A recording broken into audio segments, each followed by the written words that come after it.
Won't you tell me? Won't you tell me?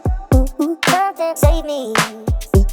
This show is important because it allows for authentic conversation.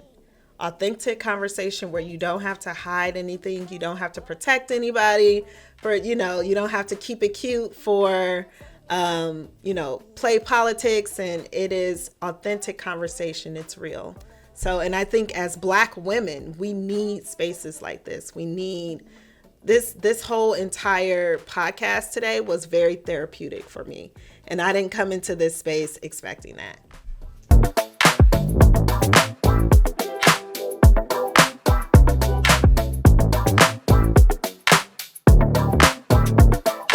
Won't you tell me?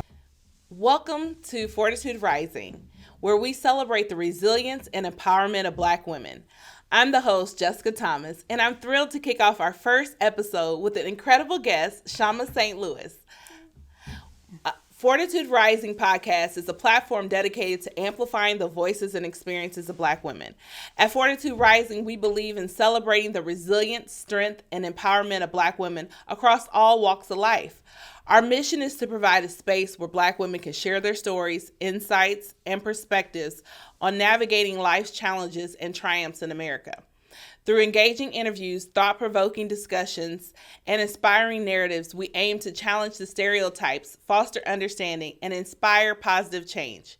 We are committed to uplifting the voices of Black women, addressing issues in race, gender, and intersectionality, and building a supportive community where all are welcome. Now, we introduce our phenomenal guest, Chama St Louis. Chama and I have been friends since 5th grade, and she is just a dope Black woman. Like, I love her. So, currently, Chama works for the national as a national organizing and field director for the National Black Workers Center, NBWC. Chama is 38 years old, and she's the National Organizing and Field Director for the National Black Workers Center, leading strategies to mobilize and empower low-wage Black workers nationwide against workplace discrimination. With a background in community organizing, she champions education and racial justice, serving as president of the Sunset Hills Neighborhood Association in Peoria, Illinois. Chama is also the board member of the National Legal Advocacy Network, focusing on economic equity through worker organizing. Recognized for her leadership, she completed the Women Innovating Labor Leadership Will Empower Emerging Leader Program and received numerous awards, including the Grassroots Awards from the City of Peoria, Illinois, the Sam Belfer Award from ACLU, and the Unsung Shero Award. Chama is the proud mother of Ryann, Eliana, and Pharaoh, her babies. So, Chama, thank you for joining us today. Can you start by sharing a bit about your background and what led you to your current role at the National Black Workers Center? Yes, but first I want to say thank you for having me, Jessica.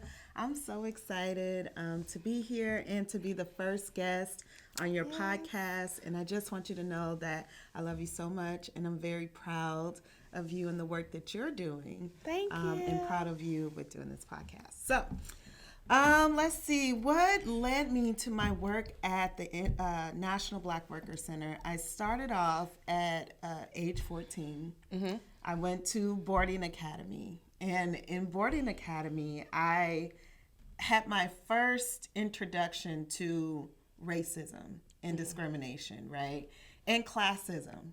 And so when I went there, I recognized that if you did not have money, you were working in the cafeterias, you were working in the factory. If you had money and you were at the school, you were doing things like the administrative assistant, or, the teacher's helper, or, the more plush jobs. Right. And so that was my first time, and probably the resume building jobs. Exactly.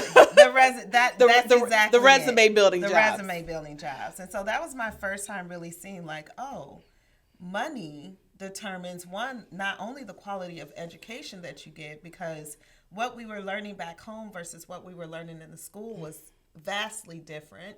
But it also determines, your ability to be able to have a resume building opportunity, right?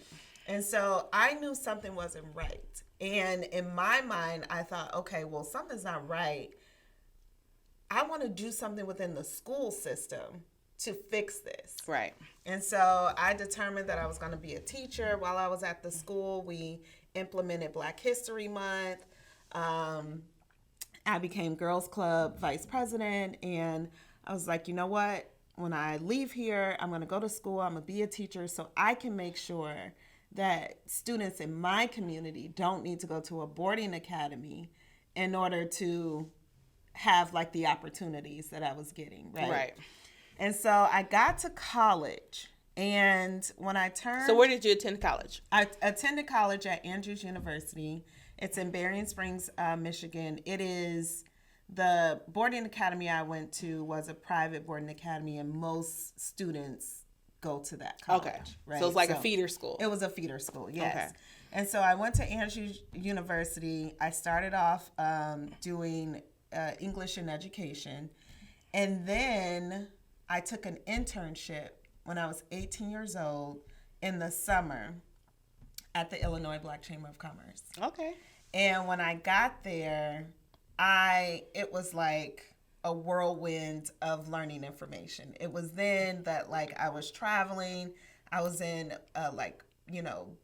behind the scenes meetings, backroom meetings, learning about like what's really happening on a political level, who influences what with policy. And I learned that the conditions of our schools and our communities had more to do with people who were making decisions who were not in the classroom. Right. And so then that kind of changed. Everything shifted for me because I was like, okay, teacher is one way to affect change.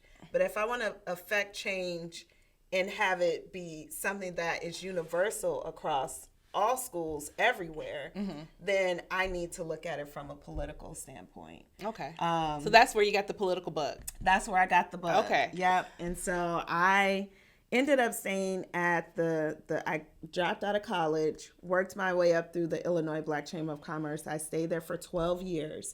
And that was really the foundation of like me learning about political landscapes, how things work, how decisions are made, and the very beginning of how to organize for what it is that you want. Right. Because at the Black Chamber, we were doing work for Black contractors, right? Making sure that they had goals in the state that included minority contractors, making sure that Black contractors got a piece of the pie. So it felt very... critical work. Yeah, it felt very meaningful. It also had a social justice element to it, even though it was still in more of a corporate space. Right. And then it wasn't until Mike Brown was killed.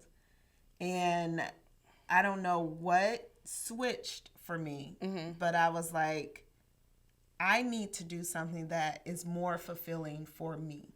Right. And that's kind of when I was like, you know what? I think I'm gonna do social justice work like full time.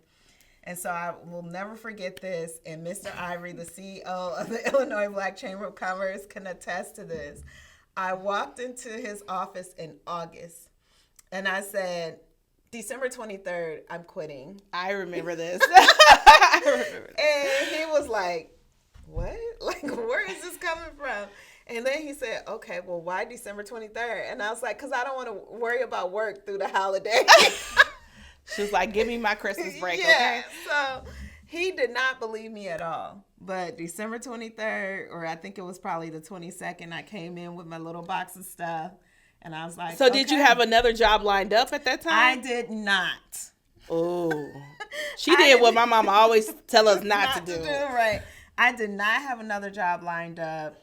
That's walking out on faith. Yeah, I had no plan, which I don't necessarily suggest, but for me at this time and space in my life, it was the direction I needed to go.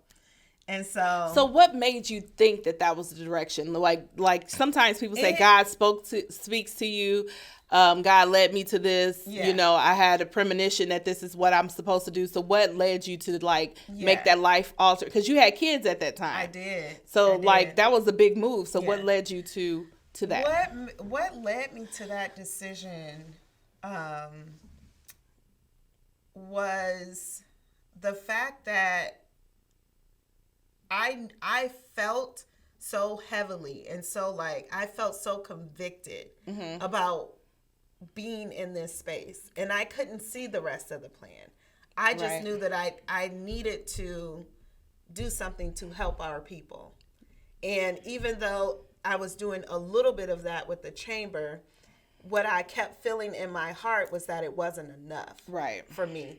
And so what I did first was I had, before I quit that August, I did a Mike Brown Solidarity March. It made the front page of the paper. Y'all can look it up. So that was here in Peoria on the riverfront. That was here in Peoria. Okay, on the riverfront. I did that Mike Brown Solidarity March. The first march I ever did. So how many people turned out for that march that you organized? Over 100 people turned out, which was really good for Peoria. And it was at that moment, I had people there that I had never met. People are like, oh, we saw you on the news talking about this. We just came. We wanted to support you. I remember the Nation of Islam brothers came out, and they was like, hey, we were like, we got to go down and support our sister. That's and what's up. It was just in that moment that I was like, wow, I brought these people together. This is my space. I felt at home. Right. And so I knew this is what I needed to do.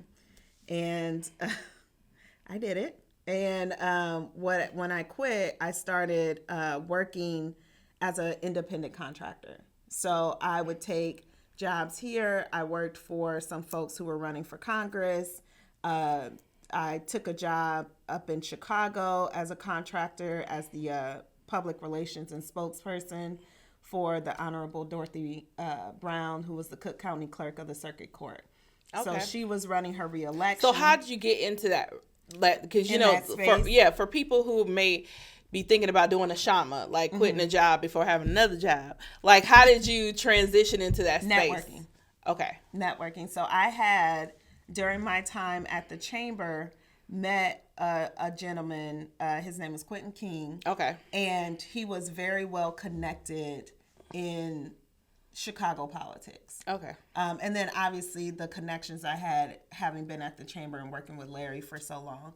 But he reached out to me and he was like, hey sis, I got an opportunity for you.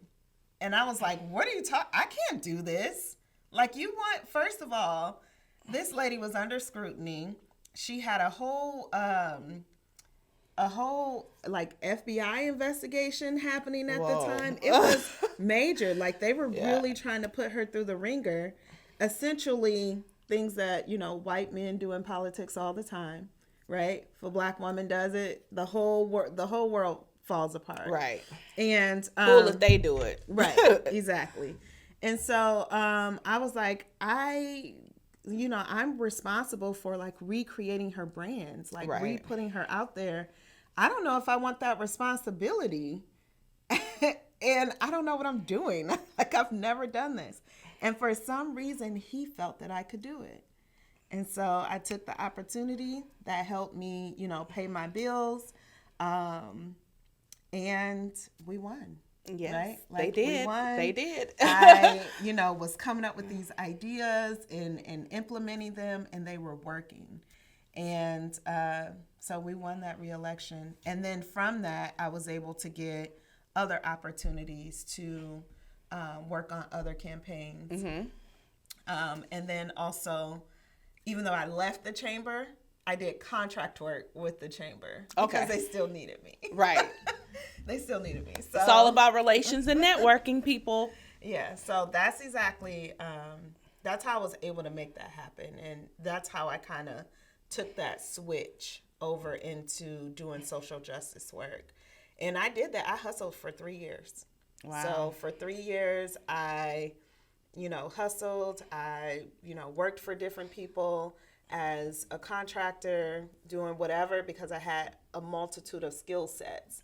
So even though I wasn't doing like one specific job, I had learned so much from that one job that I was able to take everything that I learned and do a lot of different things. And I think, I say you got the political bug at the chamber, but you really got it when you worked for the candidate in Chicago. Yeah. Well, you got it, but then I remember you saying, I never want to run for office. Like, after working on her campaign, I never want to run for office ever. Yeah. But then that changed. Can you tell us a bit about how you changed and what you did? Yeah.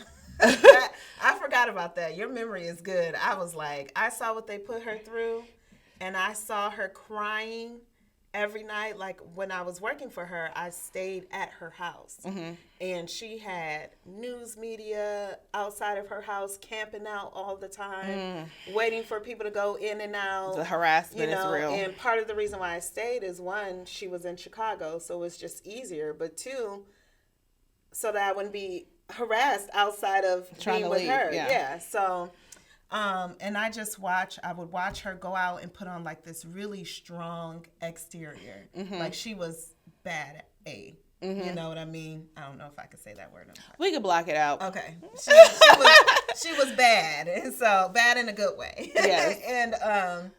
And then I saw her at home, and she would just cry, like, get it all out at night. And I'm like, I asked her, like, why are you doing this to yourself?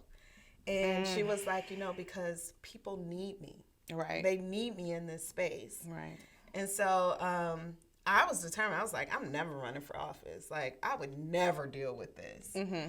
And then as I started to grow in my organizing work, mm-hmm. I took a job with the Grassroots Collaborative, which is based in Chicago, but they were starting a community and labor coalition here in Peoria. Okay. And so this is during the time that I was still just working as an independent contractor, and they were harassing me, like emailing me all the time. And I'm like, why would I go work for somebody when I'm just like out here hustling, like living life, why would I work for somebody? And I remember Abby, who ended up becoming my supervisor, saying, if you would just read the job description and then tell me no. Open your email, girl. I wouldn't even read it. I was like, nope. It's a no for me. So I ended up opening the job description, and I'm like, oh my God. Like, so how did they find you? So they found me because of my bestie, Ryann. Okay. He had a connection with them, and he was like, you guys should get Shama. You got to have Shama. Well, they were conspiring together.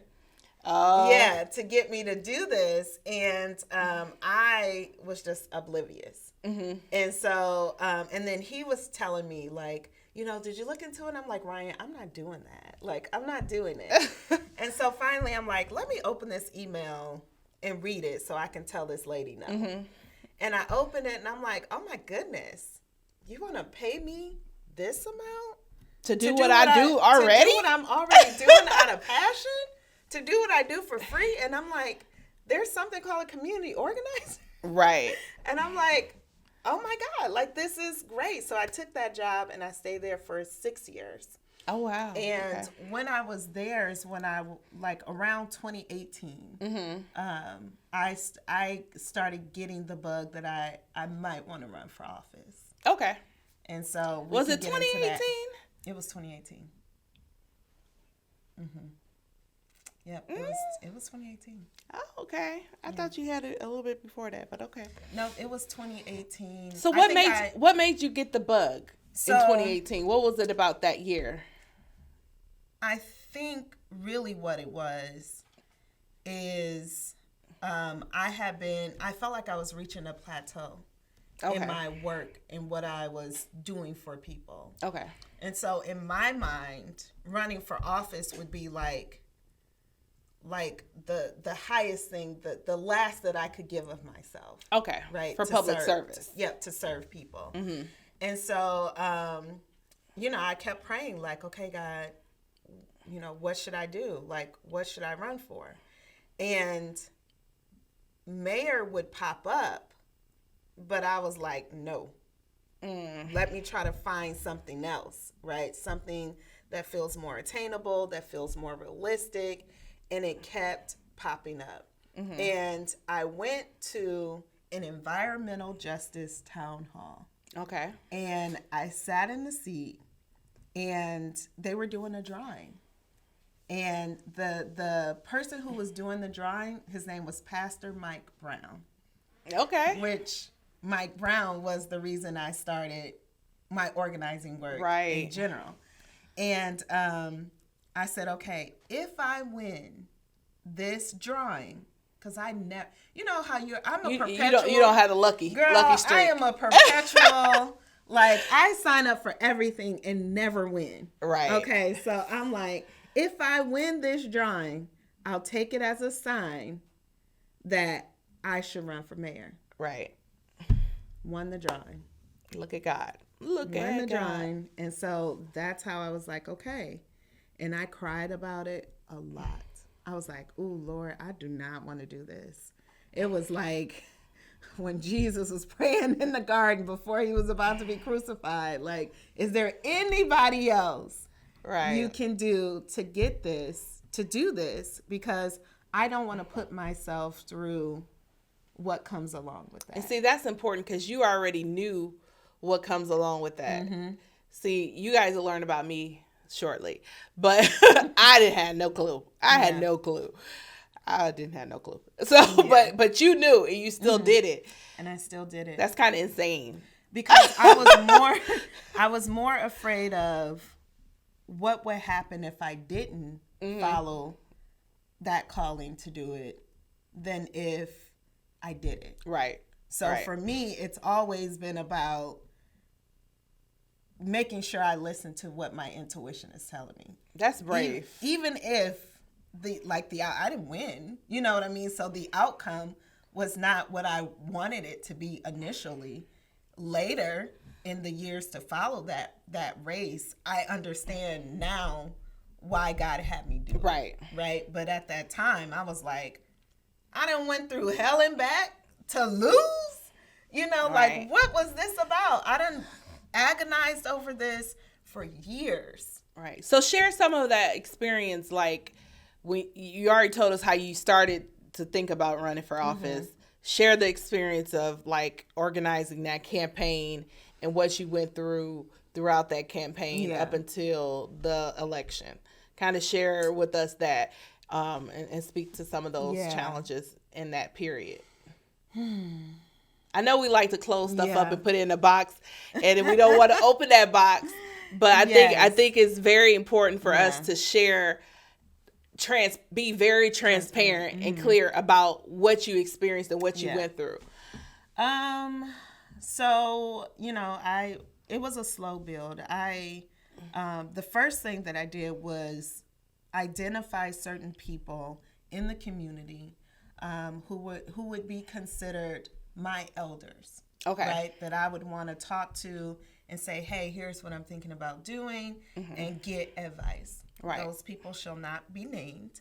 But I did talk to at least 7 people that I would have wanted to support, but also check to see if they were going to run. Right.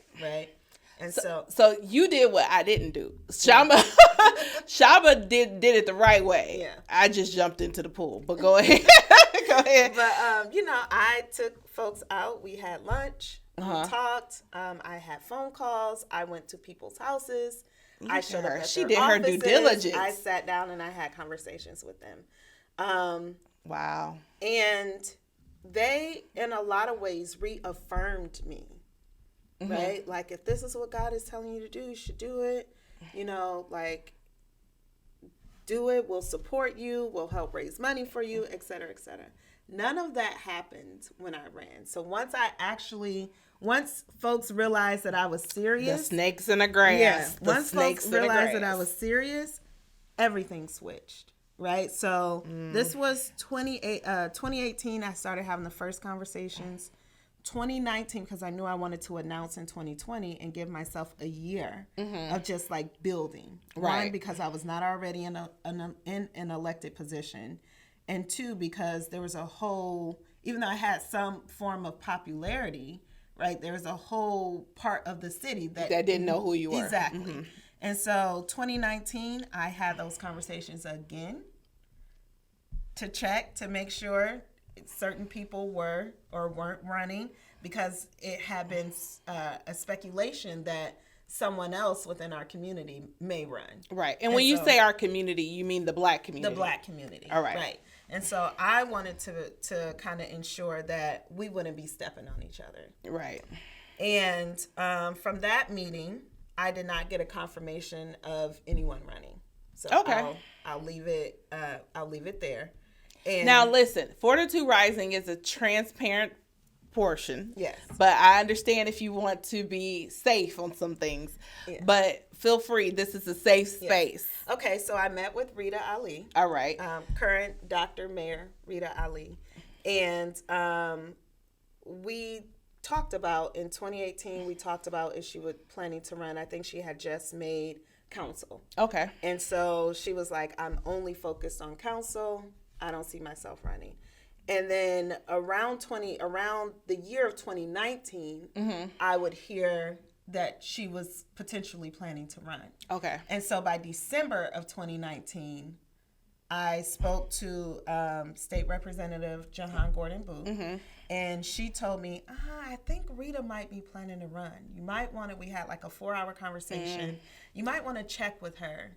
So this was 2019? This is 2019. And you originally had the meeting in 2018? I started talking to folks at the NAACP, and I had a conversation with Jahan and Rita back in 2018. So you initially started these conversations in 2018. That's right. For the campaign, the election that was in 2021. Wow. She gave them a 3-year head start. But that's what happens when you show your hand before you play. Right, and that's why I didn't do it that way. That's smart. Because I know the art of war. Yeah. You never let people know the move you're gonna make before you make it. I have often been accused of being the person who doesn't want unity, because I'm a person who pushes accountability, and accountability feels like an attack when you don't want to. When you don't want it, when you don't want to admit that the decisions you have made have harmed people. Right. So to me, it don't matter if you Black, white, Hispanic, whatever. Right. If at the end of the day, if you make a promise to the people and you're not following that promise, absolutely, I'm coming for you. Right. And so as we should. Yeah. So that gets mistaken as I have a personal issue with you. Right. Right. No, I have an issue with a system that keeps people oppressed. And if you are operating within that system. And you're protecting that system. That's right. You are a part of the system. But you're trying to play like you ain't. Exactly. Exactly. You can't play both sides.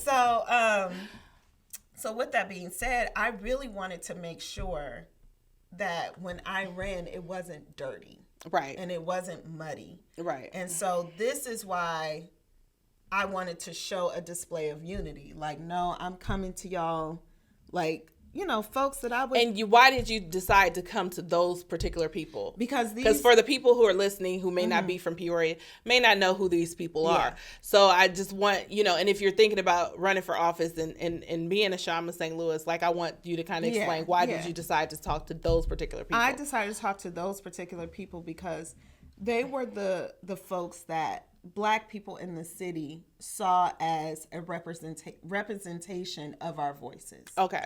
Right? And now, do you think Black people or do you think white people saw those? I think both. Okay. Yeah, I think both. Okay. And then also, too, we had someone who was a very popular state elected official, right, who has done phenomenal work for Black people in Peoria. Right. So I felt that it was only right to have these particular conversations. But also, I considered State Rep Jahan Gordon Booth my friend. Right. We would have lunches together, like, you know what I mean? So it's not like we weren't in communication. Yeah. Right? Like, I was a part of the NAACP at the time. You know, Jahan and I would spend time together when we could, when our schedules would allow. I would support her. Right. You know what I mean? And then I also, when Rita ran for city council, I was a supporter of her campaign. Right. So I both times. Both times. Yeah. Okay. When she ran and lost by 1 vote the first time, and then when she ran and won the second time. Okay. I supported her campaign. I helped knock doors for her, get her money. So I had relationships with these people, and these people were leaders in the community. That's right. Yeah. So I felt that this was the right way to go about it. Right. So where were we? I lost my thought. I felt so I asked you, why did you decide to speak to those people? So you were explaining how you started in 2018 to talk to Jahan and Rita, and then you follow back up with Rita in 2019. Yes, after I had a conversation with Jahan in December of 2019. 2018. 2019. 2019. Yeah, December of 2019. So it's like the end of the year. So then you follow back up with Rita in 2020. No, I had the conversation with Jahan in December of 2019. Okay. A week later, I left that meeting and called. And that's when Jahan told you, "Hey, That's Rita, right. I think Rita's going to run too." She's considering it. Yeah. Okay. And so then you need to double back with Rita, because all the conversations you had with Rita prior up to that point, she never let you know that, hey, I may be thinking about running too. Okay, That's right. cool. So I left that meeting. I called Rita, and we met the following week. So it was like right then. We met at a Thailand restaurant. And, you know, we had a conversation. But at this point, I was getting ready to announce in like 4 months. Shama was the first one to announce her candidacy. Yeah. She announced way early, so everybody knew she was coming. Right. I announced on April 4th. Okay. And so April 4th of 2020. And her election, the election wasn't until February of 2021. Okay. Yes. So almost a year before the election, she announced. Yeah. Okay. So I'm like, you know, by this time, I'm like, all of my ducks are in a row. I done planned out this whole announcement. I done assembled a whole team. She did that. Like I had all my stuff together. So at the 2019 meeting was more about, I want you to look me in my face and tell me if you're planning to run.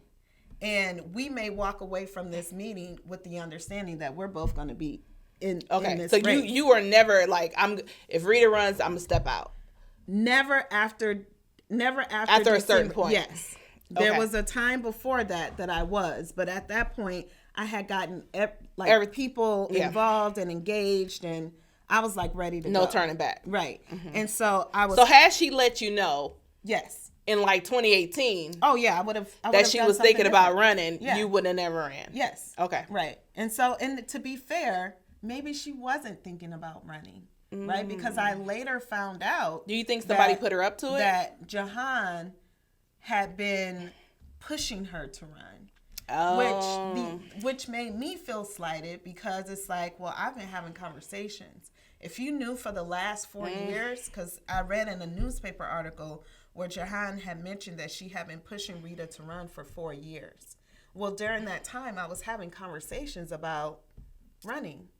So if you knew that you were pushing her to run at the same time, why wouldn't you just tell me? And you guys were cool. We were cool. And she said, Abby was there, my previous supervisor. My dad was there. It was the day we both won the ACLU awards. Okay. And she told me, are you still running? I'm going to help you raise money.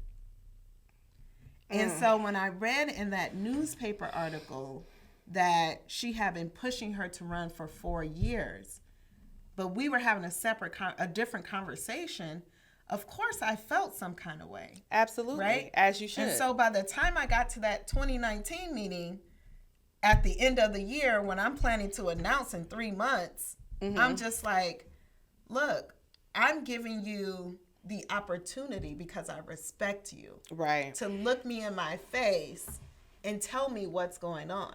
Right. And so, you know, we had a very good conversation. I wouldn't even say that we left that meeting at odds. Right. We left the meeting. I left the meeting feeling like I still don't know what's going on. Right. And she told me she was considering it, that she hadn't made a decision, and that when she did, I would be one of the first people to know. She would let and that's probably accurate. She probably didn't. If you have someone who's a state rep who's heavily connected in politics pushing you to run for mayor, and all the weight of her support is going to go behind you. And if I was Rita, I could understand her being like, I don't know if I'm gonna run, because literally she just got her seat. Like 2 years.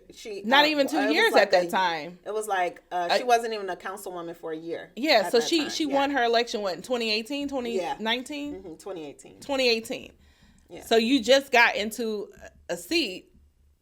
And now yeah. ready to run again. And running is stressful. Running is tiring. You know what I mean? So like, I can understand her maybe being, like, I don't know if I'm going to do this because I just got done doing this. And like, and for the second time, because she lost the first time. Mm-hmm. So this would have been her third. Right. Yeah. So I get it at that point, because I would have been like, yo.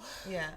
I don't I did not fault her for not knowing. Right. Right? Like, I didn't fault her for that. Mm-hmm. It was just, okay, well, I can't change what I'm doing now. Right. The ball is rolling. Yeah. It was like, I can't change what I'm doing now. And so when I left that meeting, I just went on planning like as you should. I was planning. She didn't say one way or the other. Right. Right. And so I announced in April mm-hmm. of 2020. She announced in October of 2020.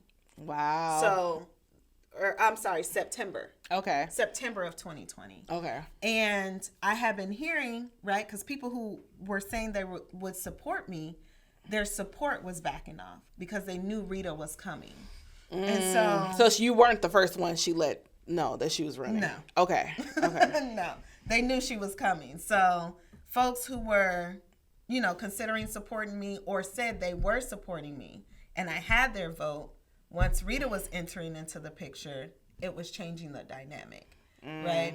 And so with that being said, when she announced, I'm like, whatever happened to like the same courtesy that I gave you? And she texted me. I think I posted those text messages.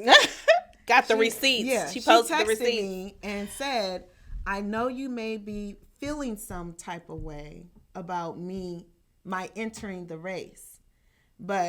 And she said, when we last spoke, you told me you never wanted things to be like hostile between, which I did. I told her, I was like, I don't want to be at odds with you. Because Rita's a beautiful person. Yeah, she's cool. I'm like, I don't want things to be hostile between us or anything like that. She was like, when you spoke, you told me that, and I really valued you saying that. I hope it would be the same. Right.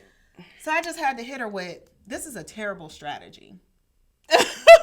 I just had to hit her with, like, this is a terrible strategy. Right. I laid out the timeline. I said, I came to you in 2018. I came to you in 2019. And I said, and then you didn't respect me enough. You said in media that you wanted to make sure Mayor Artis knew, who probably already knew. Like, there's no way you planned a whole... Right. You know what I mean? But so she went to him and had to sit down with him to let him know that she was thinking about running for the position that he was currently in. Yes. And she told me that she didn't feel like she needed to tell me because I had she gave the white man the heads up. Yeah. But she didn't give the black woman who gave her the heads up a return. Oh. And you know what? I'm just gonna pull up the receipts because I don't want to be caught misquoting anybody. Okay. Yeah. So, she says, "Good morning, Shama. This was September 4th, 2020.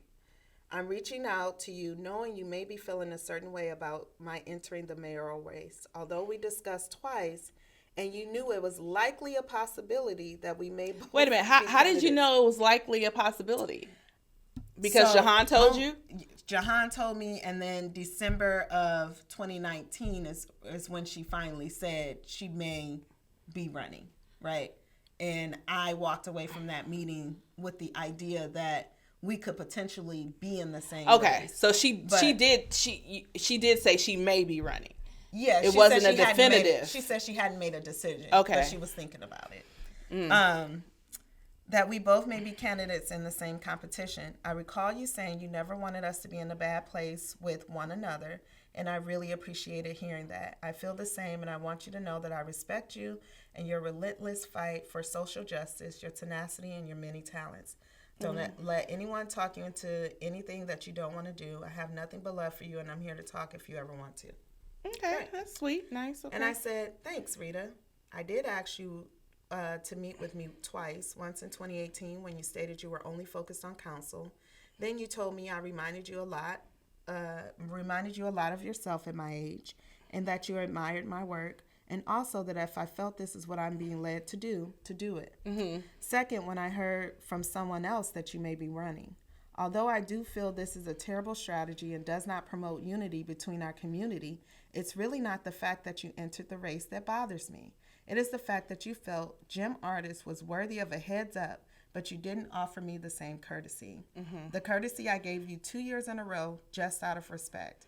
I showed you my hand in 2018 before I played it because I respect you, and asked you to meet me face to face in 2019 when I heard from someone else you were thinking about running because I respect you.